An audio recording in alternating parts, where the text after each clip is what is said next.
Today, we will be discussing how to make the hose reel constant tension on a Series HD70000 reel. All of our reels, except for our hand crank reels, are designed and assembled with a latching mechanism. This allows it to lock into place so your hose doesn't automatically retract in when you don't want it to. To make the hose reel constant tension, you'll want to disengage and remove the latching mechanism.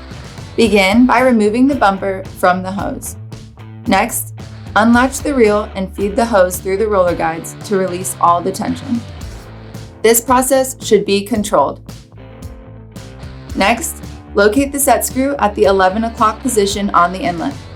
Loosen the set screw and slide the spool about 1/4 to 1/2 inch away from the base. Next, locate the nut on the base frame below the guide arm. Remove the nut and let the latching mechanism fall away from the reel.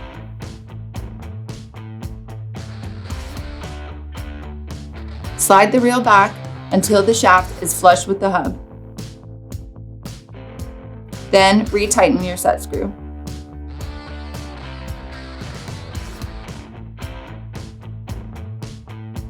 Feed the hose back through the roller guides and reinstall your bumper. Add wraps to the reel until you reach your desired tension. Now you can use your Series HD70000 reel in constant tension. For more how-to videos, visit Reelcraft.com.